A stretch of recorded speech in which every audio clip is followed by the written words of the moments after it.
everybody, whether you're on the East Coast, West Coast, or around the world. This is Coast to Coast, and we got Stat Guy in the house. What's up, man? Not much. Just getting ready for baseball to start tomorrow. It does start tomorrow. Who kicks it off? Who kicks off the spring games? Dodgers and Cubs, because they get the Japan series, so they get to start spring training 3 days earlier than everybody else. Everybody else starts on Sunday, but the Dodgers and Cubs get to start 3 days early because they have the Japan series in March. That makes sense. I mean, that'll be cool. So they get to kick off the festivities. I like it. So where is the Cubs spring training location? Mesa. Oh, okay. All right. And the Dodgers, I believe, are in either Tucson or Phoenix, one of the two. Right on. Yeah, I think the Dodgers are actually the same as the Mariners, but yeah, I wasn't sure where the Cubbies were. Yeah, they're in Mesa. I gotcha. Right on. It's the best thing about spring training in Arizona is all the parks are within like an hour and 10 minutes of each other. Yes. So I did this like a couple of years ago. Depending on when the games are scheduled, you can essentially get to 4 games in one day as long as they're staggered out properly because the drive is so close. That's cool. Versus you go to Florida, you might have one park like 3.5, 4 hours away from another park just because of how it's laid out in Florida. I gotcha.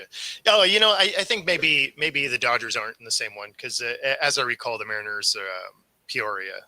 Yeah, I think I think Mariners and Padres are Peoria. Yeah. I think Dodgers are, like I said, Phoenix or somewhere else.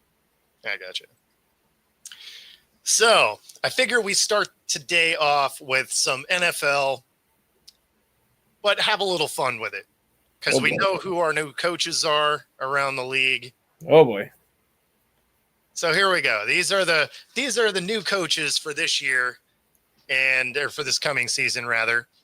And which one gets fired first? I figure that's probably the fun game with this one because it feels like some of these guys are probably not going to have long tenure. Yeah, I don't think anybody gets fired in year one.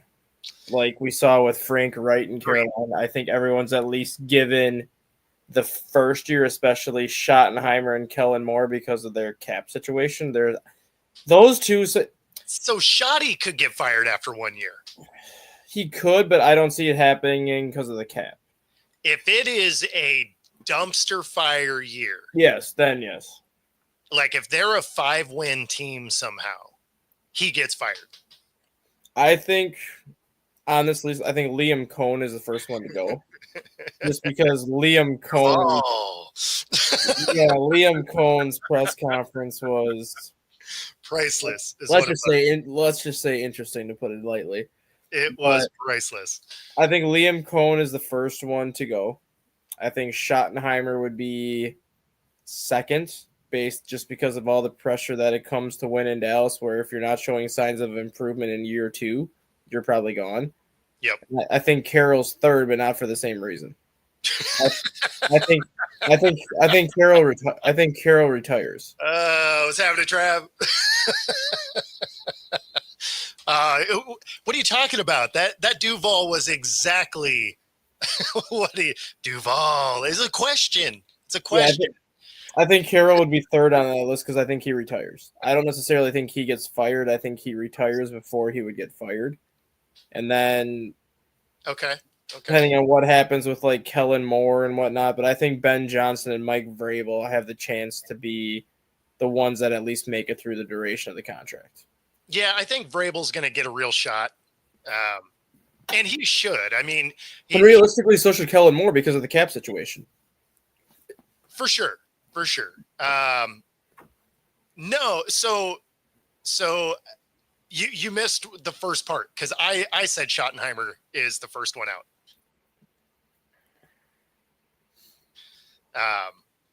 The only reason why I say Cohen yeah. is because No, Schottenheimer was handpicked by Jerry Jones, where even if it's a failure the first season, I don't think he's going to be willing to admit it's a mistake that day. it's just going to depend on how bad the season is. Yeah. Because realistically, again, if it's a 5 or 6 win season, he's gone. Yeah. Like Jerry is not going to hang out for that, and it'll be past the most expensive part of Dak's contract, right? Because he's on the hook for $90 million of cap hit this year. Yeah, and the thing with Liam be a placeholder the thing with season. Yeah, and the thing with Liam Cohen, why I think he'll be the first one gone, is before he was even hired, which I don't know if a lot of people even realize this, he took his name out of the Jacksonville Jaguars coaching search and said he wasn't going to take the job, ended up going back to Tampa Bay, and then like 3 days later, he's like, never mind, I'll go to Tampa Bay, I'll go to Jacksonville and take that job. So the reason for that, though, it's not like he was just like, I don't want Jacksonville. Tampa was going to make him the most expensive coordinator in the league. So, yeah.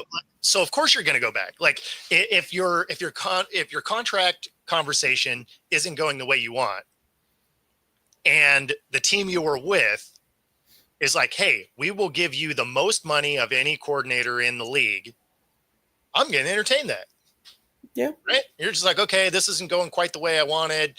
But I can stay where I'm at, where I know things are solid for basically head coach money of a bad team. Right. So you're just like, okay, yeah, I'll listen to that.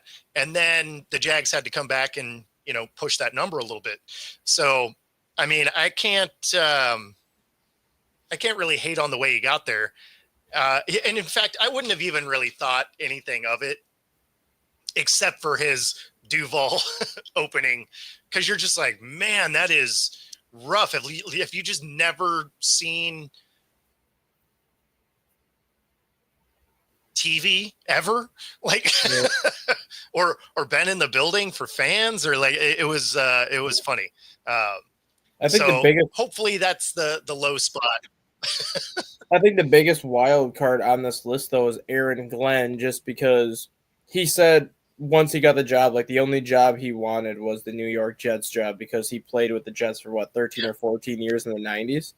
But up until midway through this season, he was never a guy that was really being talked about as being a head coach.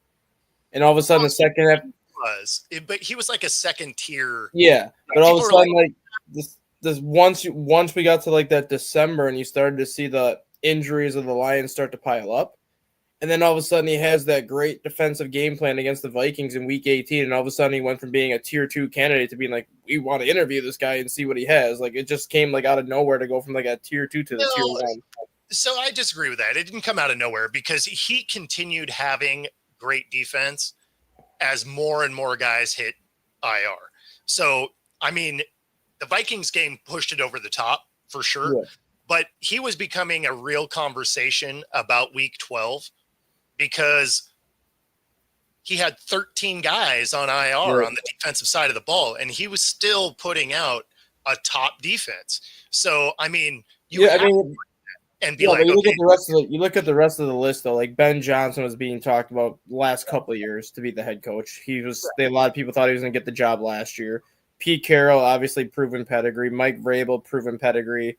Kellen Moore has been in the head coach conversation like the last 3-4 years. It was just a matter of when he would get that opportunity.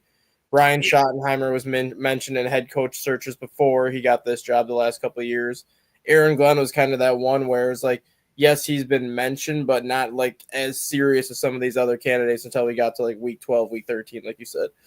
Yeah. Well, I mean, which is fine. I mean, that's how a lot of those come together anyway. And the thing is I think Glenn could have success. I just don't know that he does in New York. And it's unfortunate because there is a chance that he ends up being the first one gone, and it'll have nothing to do with him. It'll have everything to do with the Jets are dysfunctional. Mm-hmm. Whereas Schottenheimer, I think, is just, over his skis in where he's at. And Cohen, I mean, we'll see. Do you think Schottenheimer got the job kind of because of his dad? Oh, no question. And having that last name? Yeah, well, I think Jerry is senile and thought he hired his dad. Well, I mean, does Brian Schottenheimer wear the big old hat? Because if he's not wearing the big old hat, it's not his dad. I mean, I would bet money one of the times he's going to walk down the hall and call him his dad. Like, knock on the door. Hey, Marty, you got a second? 100%. Yeah. Wait, what? It'll be passing in the hall. Hey, Marty. Yeah. What, No, Marty? that is exactly it. It. Yeah. No, I think Shoddy is the first one fired. Cohen is probably the second, and then unfortunately it'll be probably Glenn. Even though I wouldn't agree with the firing, it's just that organization is like they just find ways to get in their own way. Yep. And the thing with Liam Cohen too, you have to wonder what kind of success he's going to have knowing like the weapons that he had in Tampa Bay. Like he helped Baker Mayfield get to the level he's played at now just because he had Mike Evans, he had Chris Godwin, he had like all those weapons in Tampa Bay offensively where he could design a pretty diverse scheme. Yeah. Brian Thomas Jr. is a weapon in Jacksonville. But sure. Outside of him, they don't really have that standout offensive unit that Tampa Bay has, and I don't think Trevor Lawrence is at the same level as Baker Mayfield, so that's another concern. Like, are you going to come in Jacksonville trying to duplicate the offense that you created in Tampa? And if that doesn't work, what kind of assistance are you going to have that can help you bail you out if it goes south quick? Yeah. Because I don't even know, like, any assistants that would even – that are even going to be worthwhile to go coach with Cohen because I don't know the kind of connections he has to like some of these other coaches do with other coaches. Yeah, no, I'm with you. I mean, the Jags have the ability to get better though. So it's not like they are hamstrung like the Saints or the Cowboys, right? Like the Jags have the ability to get better this offseason. I thought they had more cap space than they do, but they don't have as much as I thought they did. No, like they don't have a crazy amount, right? Like they're kind of in the middle, aren't they? In the middle of the pack. I'm pulling it up right now because they were a lot. Because last year I remember they were like number 2 or number 3 in the NFL in cap space. This year the Jags are number 17, so they're kind of right in the middle there. Yeah. 31 million they have available. Yeah, well, and that's about where I thought they were. It was right in the middle of the pack, but that's manageable. Yeah. Like you can do stuff with that. Yeah. And so like the Jags should be able to start to build something. Again, this is all predicated on thinking Cohen can be the guy. Right. So, and hopefully he can, right? Cause I mean, they have some talent on that roster and it's been frustrating to watch them underperform. So, hopefully they can start to turn stuff around. Again, they have some money. They should be able to do some things, draft some guys. Like in theory, they should be able to make a step forward. Trav, if you're still in the comments here, if you're still watching, who do you want to see as your first pick? I'd be curious to see what Travis thinks there. But yeah, I mean, I think your best guys that probably are going to survive their contracts are Johnson, Vrabel, and Carroll. Yeah. Did you see the list that they put out after they hired Liam Cohen about the youngest coaches now in the NFL? Mm-mm. So there's like I'll see if I can pull it up and just read it. There's like a list of like I think it's 7 or 8 coaches that are under the age of 40 right now. And a lot of like, you have Kevin O'Connell, who's 39, Liam Cohen, who's 39. Kellen Moore, I think, is 37. He might be the youngest head coach now. But the one name that continues to be on that list is Sean McVay. And it just makes you realize, like, Christ, that guy was hired at 31 years old. Yeah. As a head coach. He's sitting at 39 now, going on his 9th season. He's still one of the youngest coaches in the NFL. Yep. Yeah, it's like he was talking about retiring, and he's still one of the younger coaches. Like, that is hilarious. That is just sick.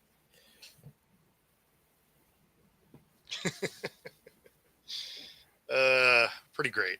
Pretty great. Oh, man.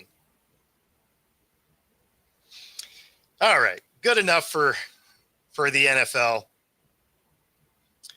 So you excited to see the final tomorrow? I'd be a little bit more excited if some of those players weren't hurt that are hurt on US, because I think that's ultimately going to be their undoing. But I'm still excited to see it because it's going to get chippy, and it's going to be a boxing match at some. It's going to be a boxing match at some point. Oh, not at some point. It'll be just like it was last week. It'll be the first 2 seconds. I don't think it'll happen in 9 seconds. I think it might happen in the first couple minutes. I wouldn't say 9 seconds again like the last game, but it'll get chippy early, and there's gonna be a big boxing match between a couple of people, I think. Absolutely. And it'll be entertaining. I'm here for it. Yeah, I think the NHL found something with this. I don't expect personally to see too many more regular All-Star games, regular All-Star weekends from this point going forward. I think they found something in this Four Nations tournament. You can see it by the attendance. You can see it by the quality of play, the viewership on TV with these games going on. Like, I think they found something that's going to work for them for All-Star weekend.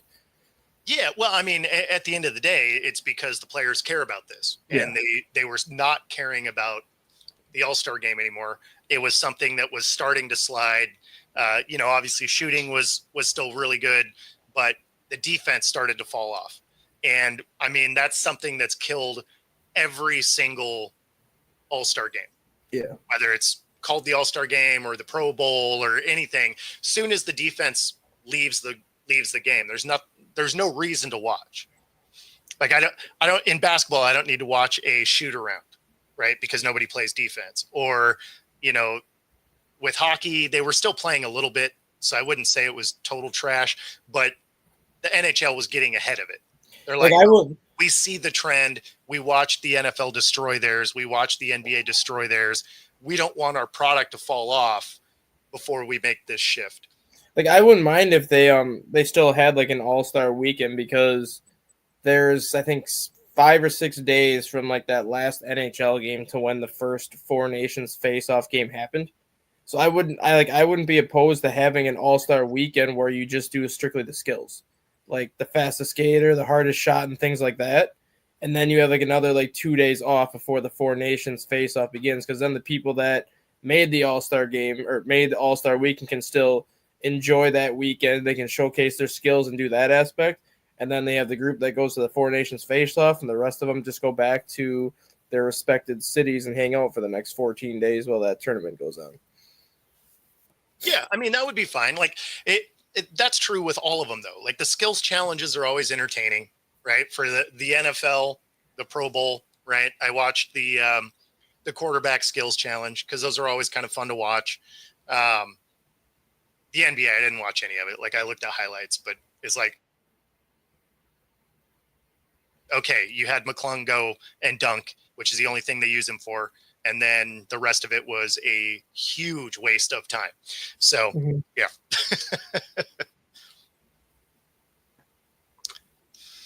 Yep. Sup, Chad? Sup, you? I believe the final is. What channel is the final on? You remember? I thought it was finals on ESPN. Oh, it's ESPN. Okay. Yeah. So you should have it. You should have it on a normal channel for the final. Yeah, finals on ESPN. Yeah, ESPN, ESPN Plus, Disney Plus. Anyway, pretty much any way you want to watch, you'll be able to get it. Yeah.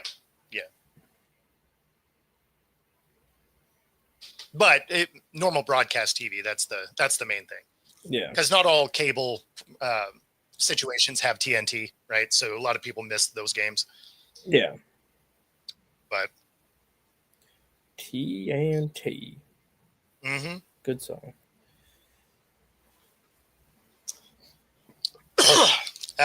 Excuse me.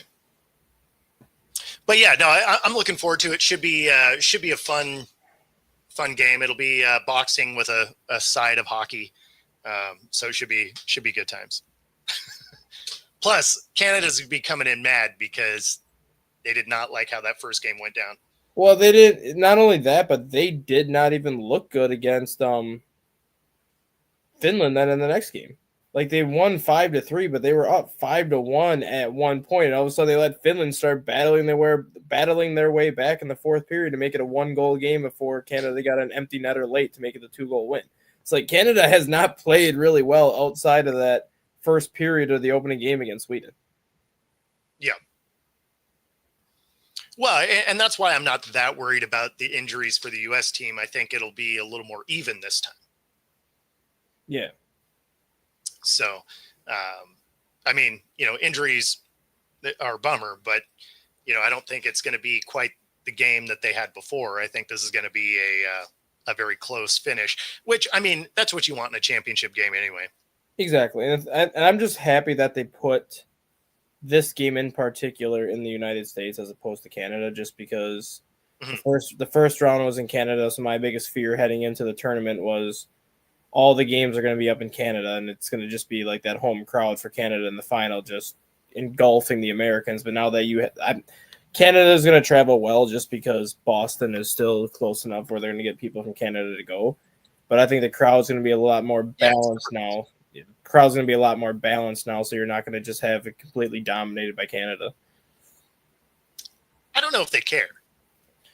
They don't care, but if it comes down to it, this is the one fear that I had for the U.S. going into this game, just because Canada's been here and has done that. Like every international competition that Canada has done for hockey, they've made it to the championship game. Like This is the standard that they set. A lot of the players on this roster, like Sidney Crosby and some of the older players, have been in this position before where they're in that championship game. Like they know what to expect versus the Americans. I think they said there was one, maybe two skaters on the United States that have even made it this far in an international competition. So yeah, to be fair, you had a 50-50 chance to be in the championship game.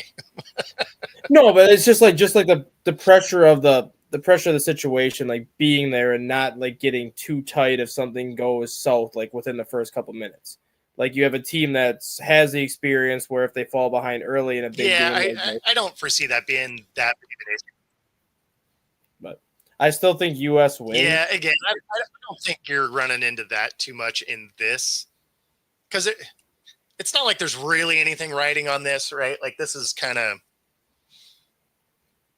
the first year of it, a little bit of a sideshow to take the place of the All-Star game. So it's not like it's the Olympics or, a World Cup type of situation. It is,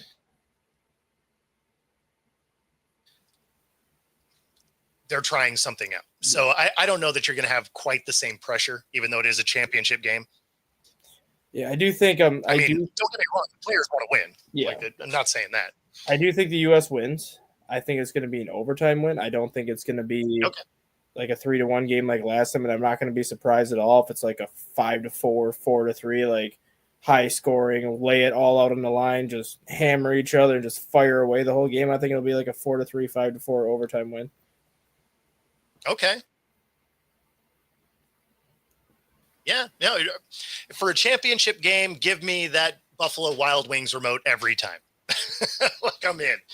Let's get it to overtime. Always good stuff. Oh, man. Well, I suppose knock these things out real quick.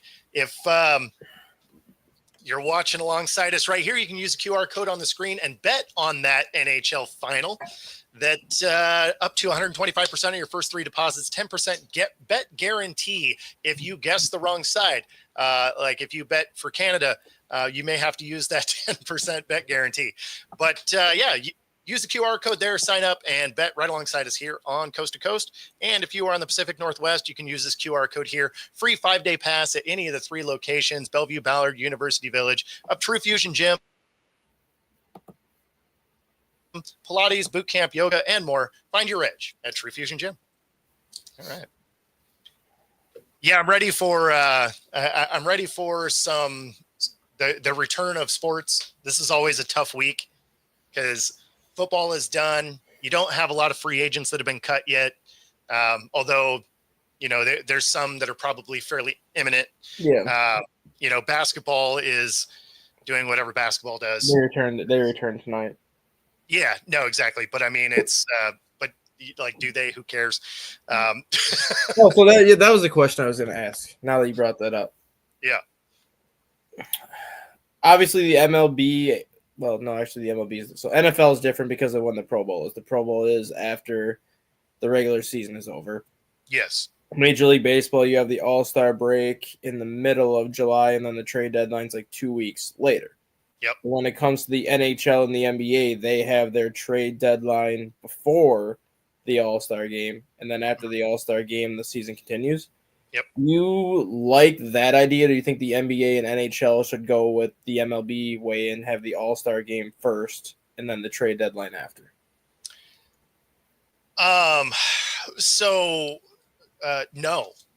No, I think you should have the trade deadline during the season, and your All-Star game should be after the season, because it should be the season's All-Stars. Yeah. Not you had a good start to a season. Yeah. Like, let's see you be good all year. Like, it's one of the things I always thought was absolutely ridiculous about All-Star games being in the middle of the season. It's like, okay, you got off to a good start. Cool. Then what'd you do? Yeah, you could like fall off the map after that, but you're like, I was All-Star that year. It's like, yeah, but I mean, you were an All-Star for 15 games. You got voted in because you're popular. What'd you do the other 60 games? Nothing. Exactly. And so that's where I'm not a fan of how those guys, of how those leagues do it. I always preferred the Pro Bowl being after the Super Bowl. Obviously that goes back a few years, but Yeah. I always liked that because then you could have people that played in the Super Bowl Yes. able to play, because weirdly, I feel like your championship team probably has some guys that deserve to be in the Pro Bowl. Right? I missed the Pro Bowl being in Hawaii. No, that's what I'm saying. Having Because that was coaches the on last the thing that was after. have Andy Reid sitting on the sideline with his half unbuttoned Hawaiian shirt, and you can see his chest hair hanging out. That was good times. Hell yeah. No, like it, that is absolutely the thing. It should be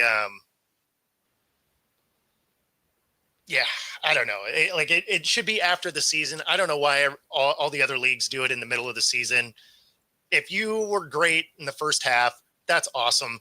But being an all-star is supposed to mean that you were great all season.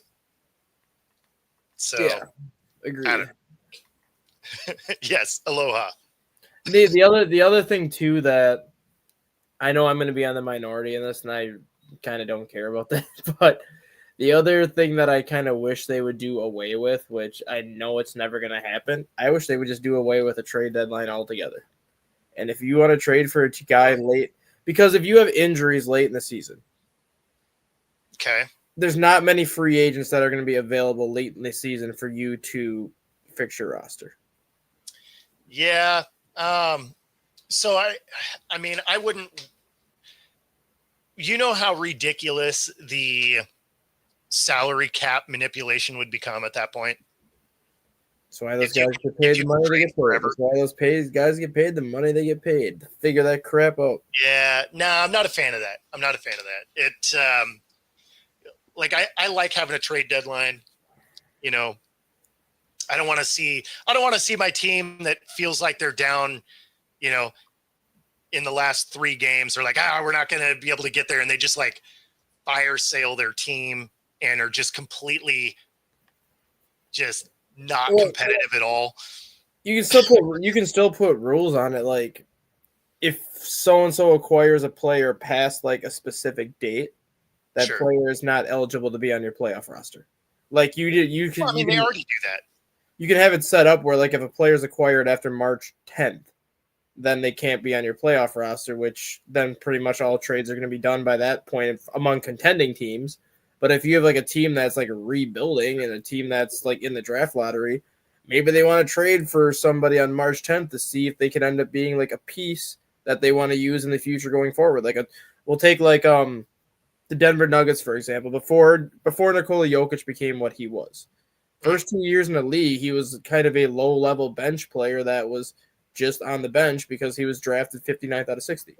nobody knew what he was going to become. So he stretched that trade deadline out a little bit. Maybe a team like Washington calls Denver and is like, you're not playing this guy, Nikola Jokic.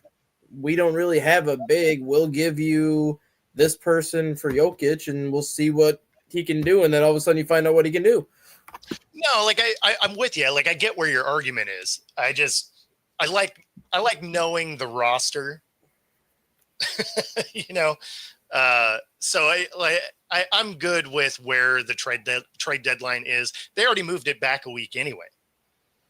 I do like Steve-O's comment there because that's something that I've been advocating for in the NFL for a long time, especially now that they went with this 17th and additional game.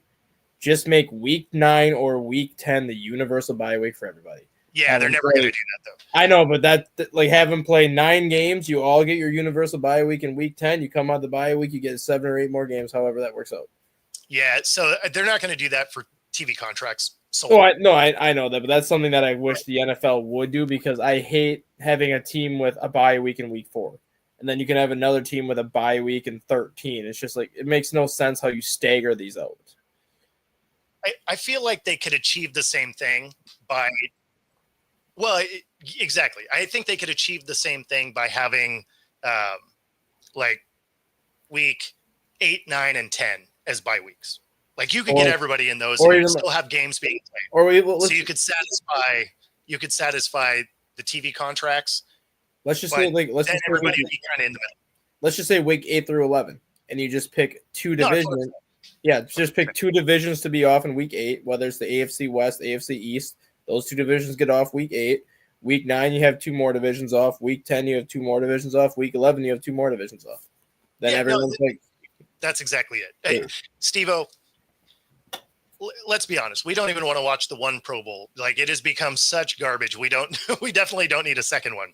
Unless Sean Taylor can come back from his grave, and rest in peace, Sean Taylor. Unless Sean Taylor can come back from his grave and lay somebody out in the Pro Bowl, I don't want to watch it no more. Because when Sean Taylor laid out the punter in the Pro Bowl, that was the best thing that ever happened in the Pro Bowl. Yeah, I mean, like he was coming to play.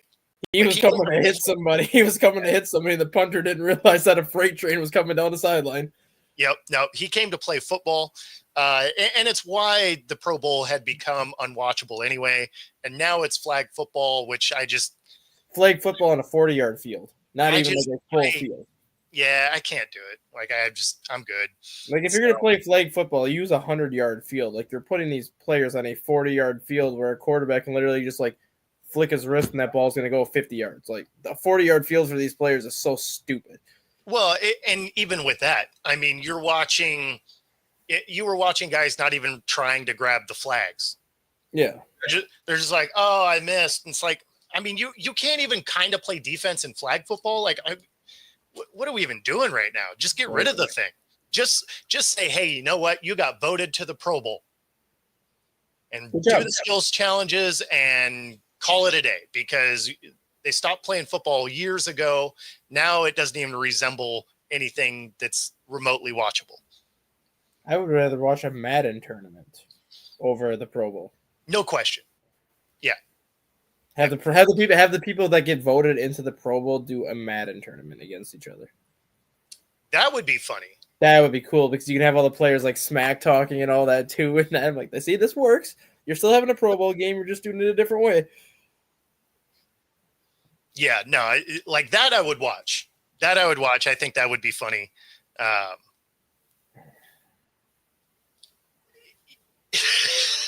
If you guys get Rodgers, I feel bad for you. That's actually gaining a lot of steam the last one. I know it is, and it shouldn't be. It shouldn't be, but holy moly, this is gaining a lot of steam, and I would not think Mike Tomlin would even want that. I don't even know why Mike Tomlin would want to even entertain that idea. Yeah, no, like that is a horrible proposal. I wouldn't rule it out, but it's definitely not something you want to see. I mean, I don't see it, and I'm not a Steelers fan at all. In his defense, he's had a lot of success with old white quarterbacks. Ben Roethlisberger comes to mind. So, I mean, he's been able to have success with an older quarterback at the end of his career before, but I mean, he had him through like the prime of his career too, though. yeah. So, I mean, I So wouldn't rule it out. But if I'm Pittsburgh, realistically, I want to see what I have in Justin Fields. I really do. I want Justin you Fields to know what have. you have in Justin Fields. Well, he wasn't that bad before Russell Wilson got the job. Like they were still winning. He was, though. They were still winning with him. No. Yes. Okay. I will give you they were winning. Winning and being good are not the same thing. So they won in spite of him. Because if you remember, those first 4 games, there was scoops and scores. There were pick sixes. Like that defense was winning games for that Steelers team. Winning games. So like that had nothing to do with Fields. Because the problem with Fields is his ability to throw the ball is between the line of scrimmage and 10 yards out. Like that's what he can do. And the problem with that is they have a guy that can stretch the field and they kind of don't really have anybody else. Exactly. So you are asking far too much from a guy that can't throw the ball down the field. And it's not that he would never be able to, but no one's ever given him the ability to like become that. And so I don't see how thrusting him into, you have a deep threat, you have a serviceable tight end, figure it out. Like we already have seen this movie. He did exactly that with the Bears and it was terrible.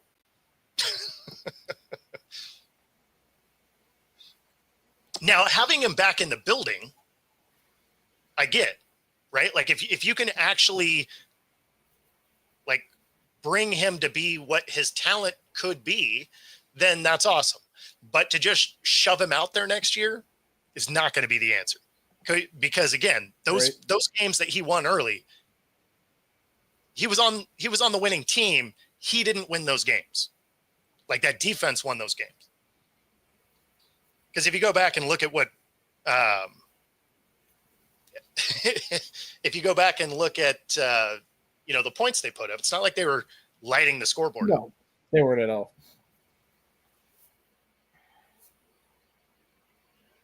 I just don't know. And yes, he'll be in a wheelchair for sure. I just don't know what the Steelers can honestly do at quarterback at this point, just because Wilson is obviously not your answer. You saw how he played the final month of the season. He's obviously not your answer. Sure. Justin Fields got off to a good start, but again, he's not your long-term answer. You're not going to be picking high enough in the draft where you can go and get one of the top quarterbacks in the class. So now you're kind of in the same situation as you were last season where you're kind of entering a season in limbo of what you're going to do at quarterback. So now you got to entertain the idea. Do you bring back Russell Wilson one more year? Do you bring Justin Fields in one more year? Do you make a push for... Well, I mean, you could bring Wilson back if you think he's your answer. I don't think Pittsburgh does.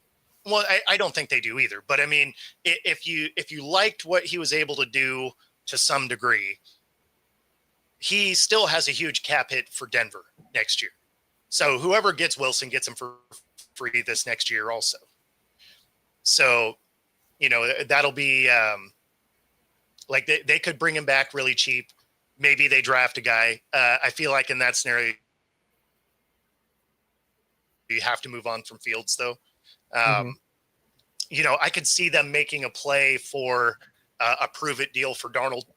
I can see that. That's what I was going to say. Go get Darnold for 2 years, even, and you can. Yeah, like I could see that if they were interested in bolstering that offensive line a little bit more, I could see them making a play for a free Kirk Cousins. Nah. You could get Kirk for nothing. Yo, that'd be the one I think was even more intriguing than Darnold because you wouldn't have to pay him.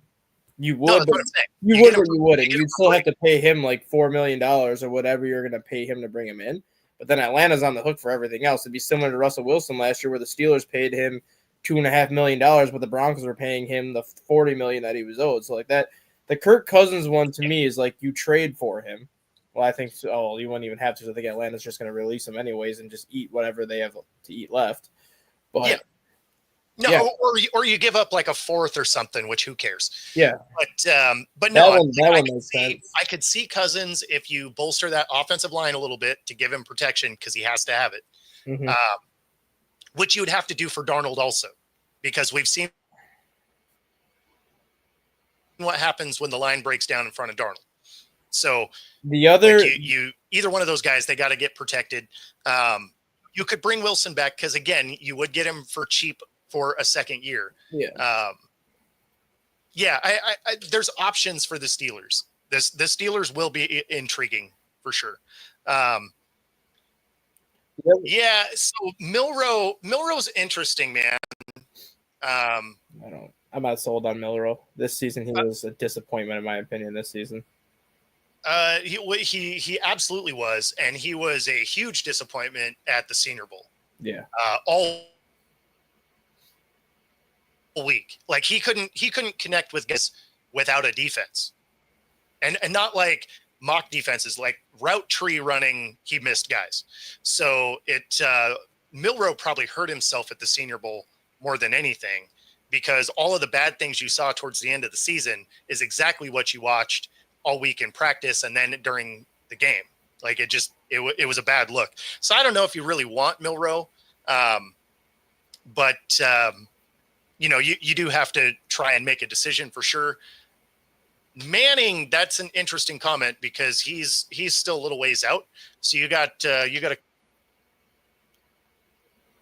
couple years of figuring something else out before Manning would even be an option. But yeah, Milroe, like hopefully he gets his career turned around. But man, the way that his college career ended and then finishing it off there in Alabama, it was just not the jam. A name. There's two names that I would consider for Pittsburgh this year. One being a current NFL player, and one that's going to be in the draft this year if Steelers can make it happen. So if you're looking at a current NFL player, I would give Malik Willis a flyer. When you look at how he played under Matt LaFleur this year, under the Green Bay Packers system, maybe Matt LaFleur was able to kind of do what Kevin O'Connell's done with Josh Dobbs and kind of do what Kevin O'Connell's done with these quarterbacks who were seen as basically dead in terms of not being able to do anything in the NFL. They get in the Kevin O'Connell system. All of a sudden, they look like serviceable NFL quarterbacks. Same thing with Malik Willis. Really didn't have much of a chance to do anything in Tennessee.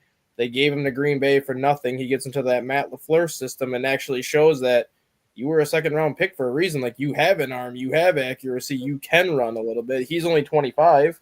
Even on a one-year prove-it deal, he's still 25, where if he ends up working out, you can kind of go a little bit past that. But the other quarterback that's now being talked about as a potential late first, early second-round option is Jackson Dart from Ole Miss. Jackson Dart, I could see Pittsburgh maybe making a play for him in the second round if he is there. Yeah, I don't know if you go that route. I mean, Dart looked okay. It wasn't great, right? Like he had moments, but yeah,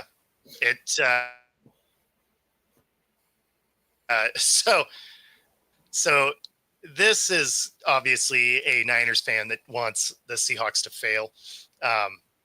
There's no way they're bringing Russ here. It doesn't make sense on so many levels.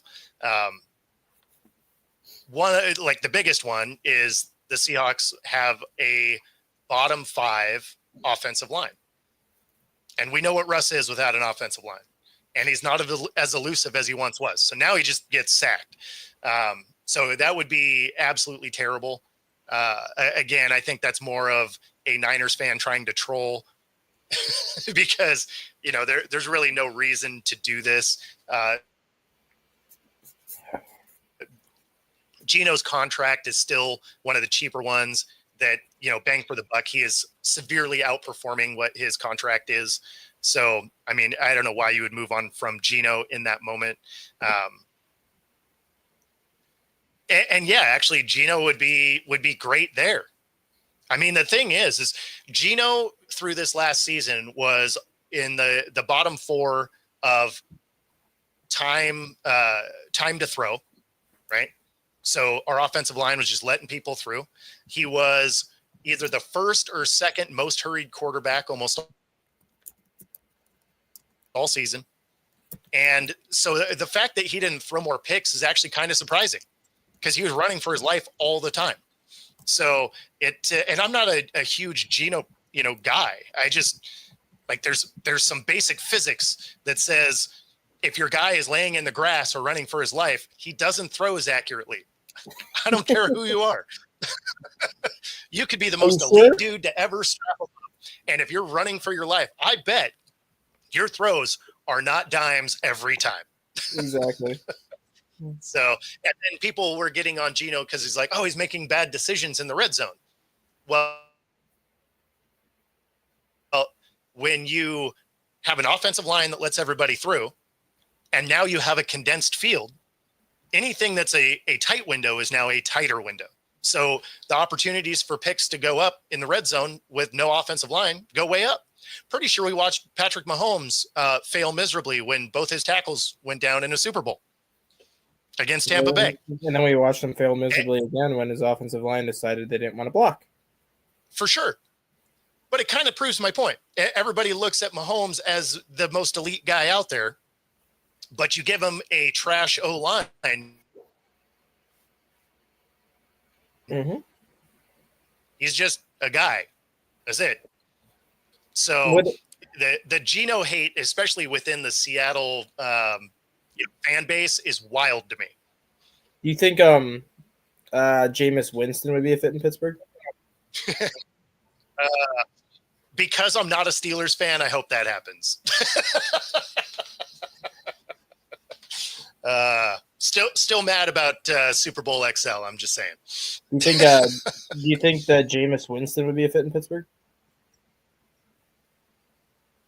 I think that would be fun. I don't think they win, but I think it'd be fun. And then another name they mentioned like an hour ago was Taysom Hill. Like, it'd be entertaining. The problem with Jameis Winston is, I don't see Taysom Hill being the guy. Although that would again be fun in a different way, just because you can do so much stuff with Taysom Hill. He seems like a Pittsburgh Steeler. He seems like a Pittsburgh Steeler type player, like kind of one of those hard-nosed, I'll do whatever you ask me to do to win football games type of players. Kind of like the mindset that those 90s Steelers had when they had Jerome Bettis, Hines Ward, and a lot of those players where it's like, you're not the most skilled player at your position, but you do whatever we ask you to do to win. That's just like Taysom Hill, Pittsburgh, I think is a good fit for him to be used how they want to use him. No, like I could see him as a Steeler. I just don't think he's their answer at quarterback. Yeah. And the thing that's funny is I think he sort of got the short end of the stick there with the Saints because he was a good enough thrower of the ball to be a quarterback somewhere. Yeah. But he's such a dynamic athlete. I understand why they didn't let him do it. Right. Chad, the one thing, like, I really don't think you end up with Daniel Jones. Like, I don't think that'd be no, a real thing. It's almost a guarantee that Daniel Jones stays in Minnesota to be J.J. McCarthy's backup next year. Yeah, no, exactly. But the one guy I could see them taking a flyer on because you could get him for nothing would be Zach Wilson. That's yes. I could see them taking a flyer on Zach Wilson because he does actually have some skill. It's just, his brain wasn't there. I mean, who knows where he's at now? But it's another guy you could get for nothing. He was a high draft pick. I could see a team taking a flyer on him. And the thing, too, is Zach Wilson, you kind of have to look at the trend with New York Jets quarterbacks since they've left New York. Like, you saw what Geno Smith could do when he got out of New York. He looked like a franchise caliber quarterback. You saw what Sam Darnold looked like when he got out of New York. He looked like the number 3 overall pick for a reason, and it just took him to get out of New York to do that. Zach Wilson, I don't think should have been the number 2 pick to begin with. I'm not going to say that. Well, no, that was a reach. Yeah, I'm not going to say that he shouldn't have been a first-round pick, but I'm not going to sit here and say he deserved to be the second-round pick. So I'm not going to say he's going to perform at that same level that Darnold did.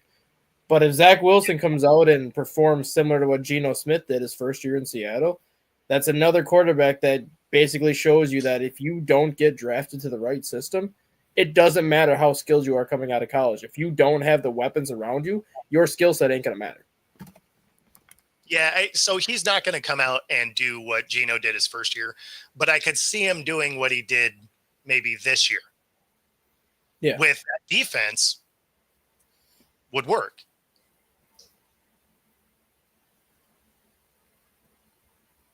Yeah, I saw that Andy Dalton stayed with the Panthers, which I'm not surprised. I don't hate that. No, because Bryce Young did much better after he sat behind Dalton for about a month. Like, he learned a lot, and he looked like a different quarterback when he came back in. Yeah. Well, and you can win with Dalton. So when Bryce gets hurt again, you know, he can come in and keep you in games, right? I mean, and he's not a franchise guy anymore. He's not your primary starter or anything. But like, if your guy goes down, he can come in and win you games still. And I give Dalton a ton of credit too, because he's been a starter most of his career, and up until his last season in Cincinnati, he was a very good starter. Not elite, not like outstanding, but he was a very good starting quarterback that was going to consistently win you 10, 11 games and put you in the playoffs. Dalton knows that he can play. Sure. But he also knows that he's at the point in his career where he's not going to be a starter. So why look for a starting job when you just got a multi-year deal with a team that you've been with the last couple of years? You've had opportunities to start. You may have not won games, but you still performed well enough to keep a job. So just stay in a system you're comfortable with. Yeah. Well, and they didn't lose those games because of him. They lost because the defense didn't show up. Well, yeah, and then you look at the game he had against the Raiders. He had the best game that a Panther quarterback has had in, 25 years against the Raiders this year? So, yeah, Dalton's like, I can still play, but I'll just come here and I'll be Bryce Young's mentor, and if he gets hurt or if you need me to start a game here or there because Young is struggling, give me a call. I'll still be here. No, and that's the idea, right? Is it's like, okay, like he can go win you games, and there's no pressure on him. Like, if he wins or he doesn't, it doesn't matter because the team isn't very good. So if you lose, but you're competitive, people are like, hey, I mean, that's kind of a win. Yeah. Also a sad state of affairs when your team is like, we lost, but we were close. Being happy with that is crazy. Right. But yeah. So there's that. Yeah, but Chad, to your point here, he's not going to be out of the league, and the reason for that is how high he was drafted. If he was a 5th round pick, you're not wrong. He'd be gone. But because he was a 1st round pick, there's going to be a couple of teams that take flyers on him for no other reason than he was a high draft pick, which means people think that there is a potential upside. I mean, look at Trey Lance, right? Mm-hmm. Like, he was healthy enough to play 1 game a season until he finally gets out of there. And then Dallas is like, hey, you know what? We watched 5 seconds of film on, and we're going to try it. Same thing with Daniel Jones. So Daniel Jones, man, getting really glitchy right here at the end. Right? The same thing with Daniel Jones. Daniel Jones had 1 good playoff game where he beat Minnesota. But outside of that, like a majority of his career, he didn't do anything. But because he was a number 2 pick. Well, he played well. He played well all season. I'll give him that. Because he was a particular season, he played well. Yeah. Because he was a number 2 pick, Minnesota's like, we only have to pay you $375,000 because the Giants have to pay your contract anyways, but you were a number 2 pick. We'll bring you in and see what you can do. Didn't do anything last year because he was the 3rd string quarterback, but now he's going to be moving up to the backup and will be getting more reps this summer into the fall. So maybe Minnesota can use him as a potential trade asset too, depending on quarterback situations. Yeah, no, it's why Justin Fields is still in the league. Mm-hmm. Because if he was a 6th rounder, and then you've seen that he can't complete passes over 10 air yards, he's not still in the league. I think he would be for a different reason. He is athletic enough where you could change his position. Like his speed, you can make him a running back or a wide receiver because he's big. Oh, if he was willing, That's why I think like when in if Justin he was Fields, willing to do that. in Justin Fields' case, like even if he was a 6th round pick, if he was struggling to complete passes as he has most of his career, I still think Fields would be in the league because I think somebody would give him a call and be like, hey, we know playing quarterback has not worked out the way you thought it would, but you are athletic enough where you can be a running back or a wide receiver. Are you willing to sign this 2-year, $6 million contract with the expectation that you're going to change positions? I think he would be. I think he would be perfectly fine as a running back because he is 6'2", 225 pounds, and he runs a 4.4 40. He's not small. He's fast, and he can take a hit. No, for sure. So, Chad, before we get out of here, I did want to touch on this one because this is between Chad and Steve-O. Here's where's Debo going, and I do like Debo for the Steelers. And in this scenario, keep Russ. Yes. You absolutely keep Russ in this scenario because then your receiving core does exactly what Russ is good at. And you can use Debo in a way where he can also line up in the backfield that Russ can use as a, to the flat check down guy, which is about the only check down guy that Russ likes to use. So if you were to land Debo with the Steelers, bring Russ back, it would make a ton of sense. Yeah, they have the Steelers, the Jaguars, and the Broncos as the 3 favorites to get Debo.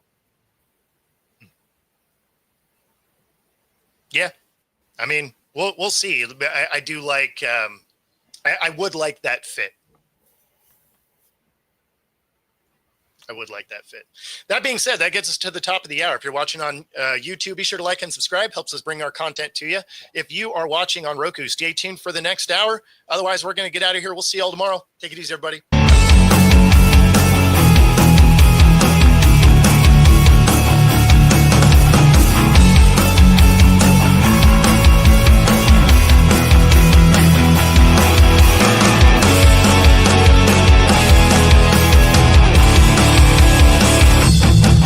Introducing National Streaming Sports, live and on-demand sports talk programming that you can access 24/7. For the premier sports talk experience, tap into our Roku channel. Start your mornings with Mac and Jack covering all the weekend sports action.